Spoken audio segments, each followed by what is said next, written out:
I never planned on staying at the Hollow Harvest Farm for long. My brother, Daniel, had purchased the property months before his death, insisting it would be our family's legacy. When he passed unexpectedly, the responsibility fell to me. A few weeks to settle things, I told myself. I had no intention of staying any longer than necessary. The farm was vast, bordered by woods that stretched endlessly in every direction. The house itself was large but decrepit, its once bright yellow paint now dull and peeling. The fields were overgrown with weeds, and the barn loomed in the distance, its roof sagging like a weary giant. From the first night, I felt an undercurrent of something wrong. The silence wasn't peaceful, it was oppressive, like the land itself was holding its breath. As I unpacked, I found an old map of the property tucked in a drawer. At the edge of the woods, a spot was marked with an X, accompanied by a single word, circle. The first week was uneventful. I spent my days clearing debris, fixing broken fences, and patching leaks in the roof. But at night, the house came alive. Footsteps echoed in the hallways, though no one was there. Doors creaked open despite being latched. And always there was the faint smell of earth and decay, as if the farm had soaked up something foul and couldn't let it go. I chalked it up to the house settling, old wood shifting in the wind. But when I found the first bundle, I knew something was wrong. It was buried in the field, wrapped in oilcloth and tied with twine. Inside were small, twisted bones and what looked like dried blood. I wanted to believe it was an animal, but the arrangement felt deliberate, almost ritualistic. I reburied it and tried to push it from my mind. That night, I dreamed of the woods. The trees bent unnaturally, forming a canopy so dense no light could penetrate. At the center of the forest was the spot marked on the map. A circle of stones surrounded a massive oak tree, its roots twisted and blackened. Something about it felt alive, aware. When I woke, my hands were dirty, as if I'd been digging. By the second week, the farm began to change. The fields, which had been barren and lifeless, sprouted crops overnight. Corn stalks stretched impossibly tall, their leaves dark and waxy. Pumpkins the size of boulders littered the ground, their skins an unnaturally deep orange. It should have been a miracle, but it felt wrong. The air around the fields buzzed with an unnatural energy. I started hearing voices. They weren't whispers, they were louder, closer, and unmistakably human. At first, I thought it was Daniel. But when I called out, the voices stopped. One night, I decided to investigate the spot on the map. Armed with a flashlight and a crowbar, I ventured into the woods. The deeper I went, the darker it became. The air grew colder, the trees closer together. When I reached the circle, I froze. The stones were there, just as in my dream, and the oak tree loomed at the center, its bark glistening as if wet. But what struck me most was the ground. It wasn't dirt, it was a mass of writhing roots, pulsing and shifting as though alive. I fled, tripping over roots and branches, but I could feel the forest watching me, urging me to return. The following days blurred together. I found more bundles buried in the fields, each containing bones, feathers, and what looked like pieces of old clothing. The crops grew taller, their leaves rustling even when there was no wind. The journal was what broke me.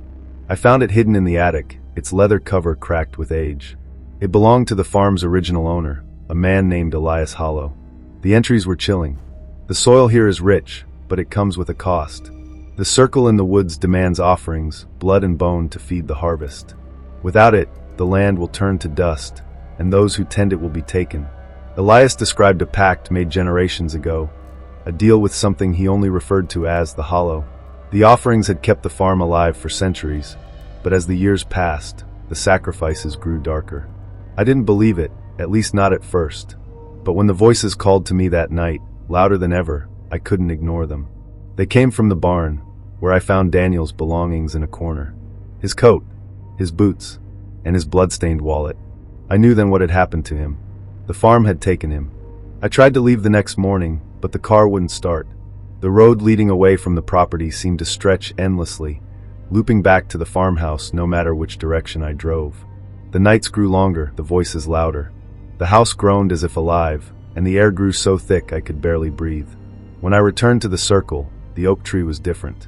Its bark split open to reveal a hollow core, and inside something pulsed, a dark, shapeless mass that radiated malice. It spoke to me, not in words but in feelings. Hunger, desperation, command. It wanted me to continue the pact, to feed the land, to keep the farm alive. I refused. The farm didn't take kindly to my defiance. The fields withered overnight, the crops rotting where they stood. The house began to decay, its walls cracking, its foundations sinking into the earth. One night, I woke to find myself standing in the woods, a shovel in my hands. The voices urged me to dig, to bury another bundle. I screamed and ran, but the whispers followed me all the way back to the house. I don't know how long I've been here. Time feels warped, the days blending into nights. I tried burning the map, but it reappears no matter how many times I destroy it. The farm won't let me go, and I'm afraid of what will happen if I stay. But the forest watches, the circle calls, and the hollow harvest demands its due. I think I'm starting to understand why Daniel never left.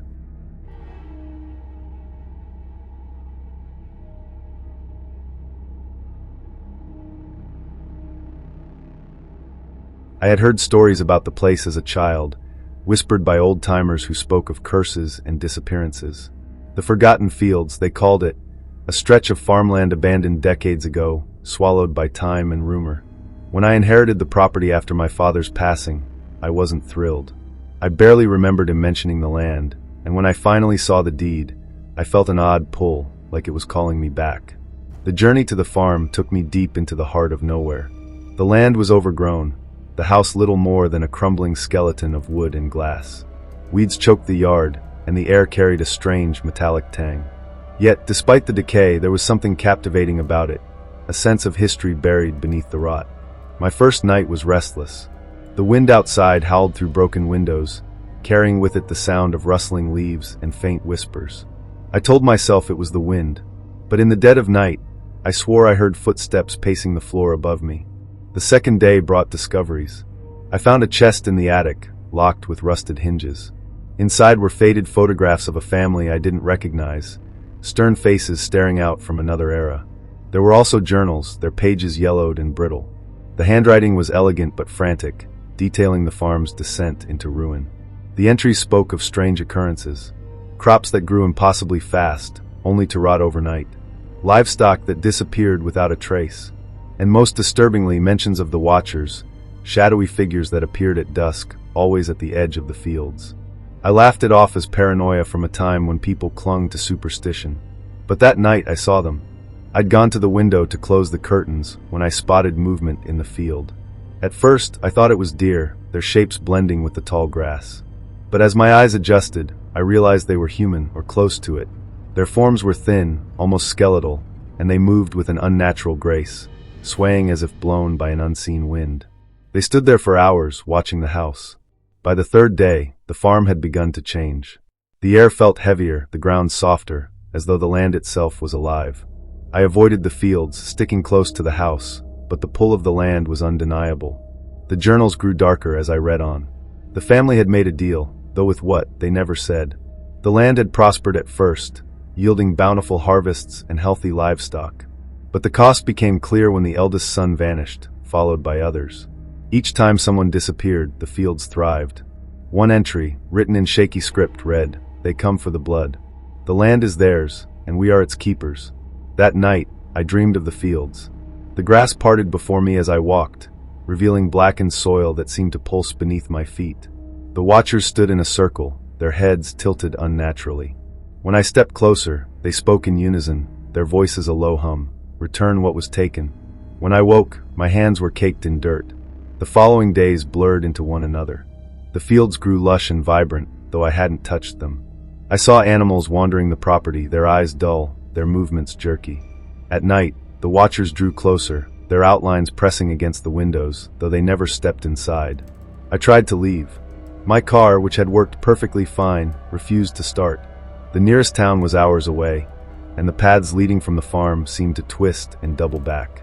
It was as if the land wouldn't let me go. Desperation led me to the barn. Inside, I found tools and relics of the past, a rusted scythe, broken plows, and a large, circular stone buried beneath straw. The surface was covered in runes, glowing faintly in the dim light. When I touched it, the whispers grew deafening.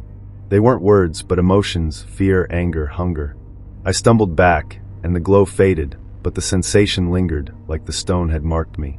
That night, the Watchers entered the house. They didn't break the doors or windows. They simply appeared, their forms flickering in the corners of the room. I couldn't move as they surrounded me, their faces hidden in shadow. One step closer, extending a bony hand. Its touch was ice, and as it pressed against my chest, I felt a flood of images. The family who had lived here before, their joy turned to despair. The crops that fed the land, but at a cost. The pact made long ago, binding the caretakers to the soil. I understood then. The farm needed me, not as an owner, but as an offering. When I woke, the house was empty. The watchers were gone, and the fields were barren again. I packed what little I had and tried once more to leave. This time, the car started, though the engine sputtered like it resented my escape. As I drove away, I glanced in the rearview mirror. The farm looked smaller than I remembered, the house almost invisible against the horizon. But the watchers stood in the fields, their forms impossibly tall, their heads tilted toward the sky. I don't know what will happen to the farm now. I don't know if I was the last or just another in a long line. But sometimes, late at night, I still hear the whispers. They call to me, faint and distant, pulling me back to the forgotten fields.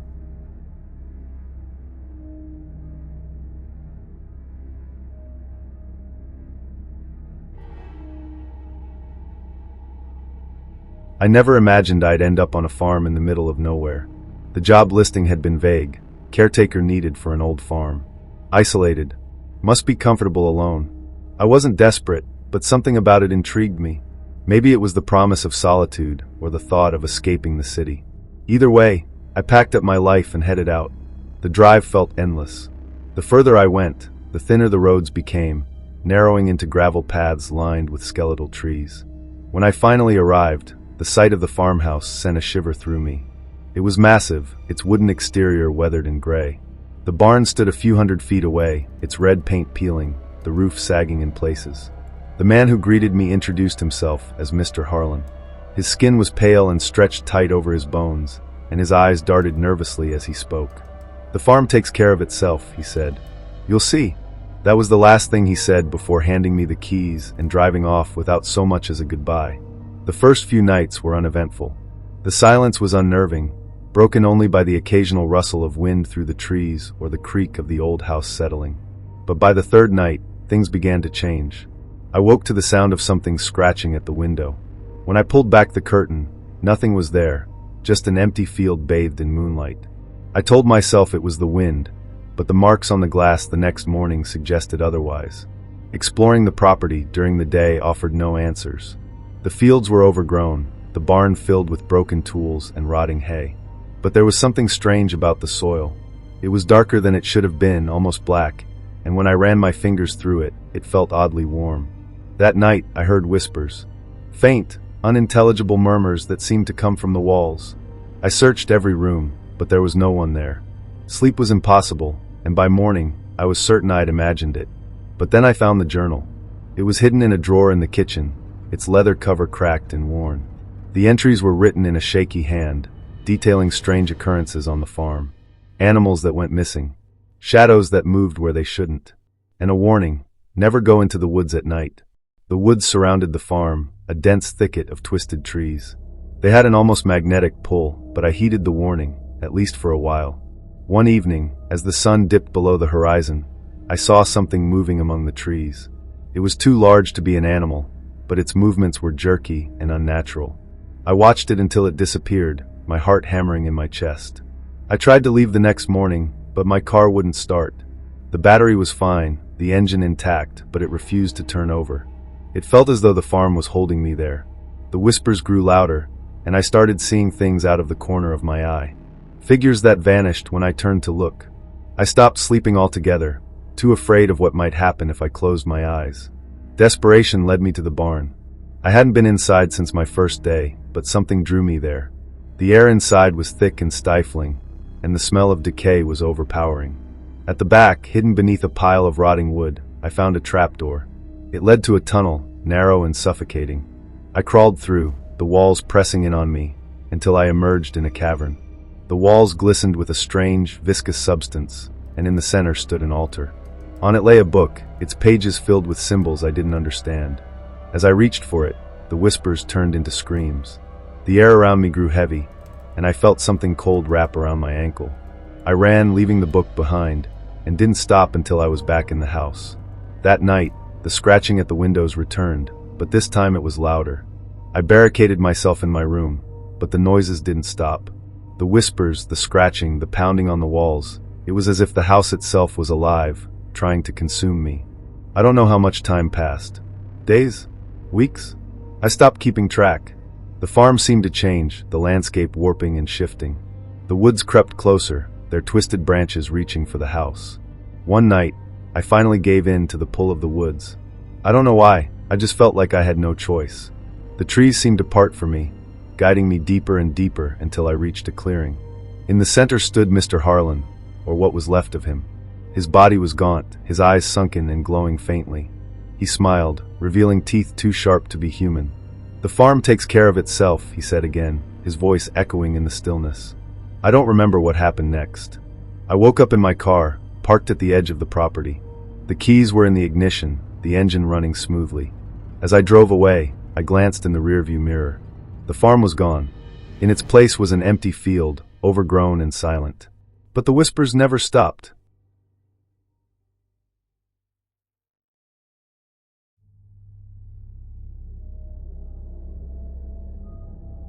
I inherited Whispering Pines Farm from an uncle I barely remembered. The letter was short and formal. To my niece, I leave the property known as Whispering Pines. Do not go there at night. That last part felt like a joke, but it stuck with me. I'd never been one to believe in superstitions. The farm was a 6-hour drive from the city, tucked deep in a valley surrounded by dense woods. The house was old, its white paint peeling, the roof sagging under years of neglect. But it had potential, and the idea of renovating it into a retreat felt like a fresh start. From the moment I stepped inside, I felt uneasy. The air was heavy, the silence oppressive. The first few days were uneventful but strange. Lights flickered, even though the wiring had been recently updated. Doors creaked open on their own, and I occasionally caught a faint scent of smoke, though no fire burned. On the 5th night, I found a photograph in the attic. It showed my uncle standing in front of the farmhouse with 3 other men.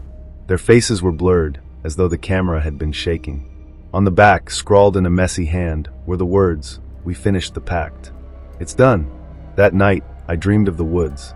The trees twisted unnaturally, their branches reaching out like skeletal arms. In the center of the forest stood a stone circle, its surface etched with strange symbols. I woke drenched in sweat, the image burned into my mind. The next day, I ventured into the woods. The air grew colder the deeper I went, and the trees seemed to press closer together. After what felt like hours, I found the stone circle from my dream. It was real. The symbols were faint but unmistakable, and the ground around the stones was barren, as if nothing dared grow there. When I touched one of the stones, I heard it. A voice, faint and echoing, whispered my name. I stumbled back, tripping over a root, and ran all the way back to the farmhouse. The nights grew worse. I heard footsteps in the hall, even though I was alone. Shadows moved just beyond my line of sight, and always there was the whispering, soft, unintelligible, but insistent. Desperate for answers, I searched the house from top to bottom. In the basement, hidden behind a loose brick, I found a journal. It was my uncle's, filled with entries about the farm. He wrote about strange occurrences, about the stone circle, and about the deal. One entry stood out. They promised prosperity, but it came at a price. The land is cursed now. It needs a keeper, someone to bind it. If I leave, they'll come for me. If I stay, they'll take another. The words chilled me to my core. That night, the voices grew louder. They called my name over and over, begging me to come outside. I refused, locking every door and window. When dawn came, I decided to leave. I packed my car and started driving, but no matter which direction I took, the road always looped back to the farmhouse. It was as if the farm wouldn't let me go. I tried to burn the journal, but the fire wouldn't take. The pages remained intact, the words glowing faintly in the dim light. In desperation, I returned to the stone circle, hoping to destroy it. As I smashed the stones with a sledgehammer, the ground trembled. The whispers turned into screams, and I felt something cold and wet wrap around my ankles. Roots, black as night, crawled up my legs, pulling me down. The last thing I saw was the farmhouse in the distance, its windows glowing like eyes. I woke up in my bed, the journal beside me, open to a blank page. New words appeared as if written by an unseen hand. Welcome home, keeper. The farm is mine now, and I can't leave. The whispers are quiet during the day, but at night they grow louder, hungrier.